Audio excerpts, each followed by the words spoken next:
This is Dolynny TV, ladies and gentlemen. Saturday, video number 4. We are rolling today, and we ain't going to slow down anytime soon. There's a lot of Oilers news going on, and my goodness, it's easy to miss some very good nuggets to talk about. And you know I don't miss a chance to rant against things, rant for things, or whatever. But the other day we talked about Ryan Nugent-Hopkins and coming back to the Oilers for a long-term extension starting 2021-2022. Well, ladies and gentlemen, something that you may have missed all this way along is a big article about how the Oilers are finding themselves in a really weird situation with everything going on, the goaltending, the Puljujärvi situation, the Ryan Nugent-Hopkins extension, the Oliver Ekman-Larsson and Clefbaum ties, and all of that, trying to find takers for Athanasiu Benning. That's all in Fran Seravalli's trade bait update list coming out October 1st. But what nobody, I think, has even seen in this article, did you even see this? Does anyone even know this article exists on the tsn.ca website? I really hope I'm not being punked or something right now, because in here there is an article right after the thing about Nugent-Hopkins extension. It says, and I quote Fran Seravalli's writing right here, if Nugent-Hopkins is not in the fold, sources suggest the Oilers are interested in targeting Taylor Hall with the money reserved for a Nugent-Hopkins extension if he were to hit the free agent market. Now, this next point is kind of hilarious because I already talked about this. No team since the 1947-48 Montreal Canadiens has featured 3 Hart Trophy winning forwards, which would be possible if Hall is back in oil country alongside Leon Draisaitl and Connor McDavid. I'll tell you how else it's possible. If they go out and sign Corey Perry, the dude won a Hart way back when, and you can still have 3 Hart winning forwards and have Corey Perry if you go that route. And here's the thing, you guys know I am anti-Taylor Hall, and I am just anti-Taylor Hall because honestly, guys, it didn't work. Taylor Hall is not a solution, right? You saw what the problem in Edmonton in the playoffs was. Everybody's now all of a sudden this week really talked about guys dragging others into the fight. Well, I'm sorry, if you watch the Oilers circa 2010 to 2016, Taylor Hall was one of those guys that had to be dragged into the fight. Yes, at any given night, he was the best player on the ice. Well, sorry.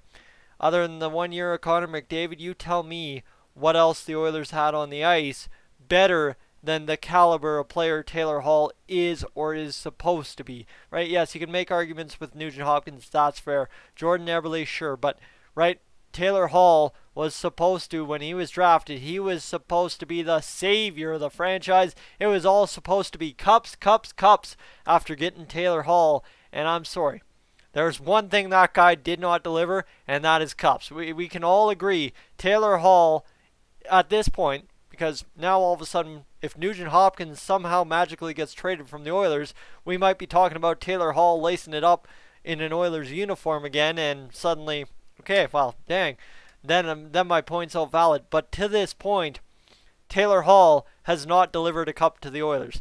Now, what I will say about this is a fun situation to talk about, because now we're talking no longer trading for Taylor Hall. And this is a whole nother thing here, right? Is because I was very anti-trading for Taylor Hall because of what we had for Taylor Hall in Adam Larsson, and we were going to give up assets beyond Larsson to get Hall back. No. Dumb, stupid, don't do it. Well, now we can sign him in free agency as a worst case scenario if Ken Holland somehow goes off the deep end of the draft and decides, if I trade Nugent-Hopkins, I can get something better than the longest serving Oiler. You can't. Not in my opinion anyway. But if he decides he can do that, maybe he can. I don't know. Do you find that 40-goal winger for Connor McDavid for Nugent-Hopkins? Maybe you do. But I think that 40-goal winger for McDavid or Draisaitl is Nugent-Hopkins, but what do I know? Maybe it is Taylor Hall, right? And maybe you end up getting that other player that you need in your top 6 back for Nugent-Hopkins. But again, The way I look at this kind of trade bait thing, and I will actually snip it out of the article here. I'll let you see the whole thing here so as you can see what I'm looking at here. As if you snip out the whole thing, you look at it, there's the Jake DeBrusk rumors on there. There is everything on here. Taylor Hall, backup plan, I'll name it. There we go, backup. I couldn't even spell backup, my goodness.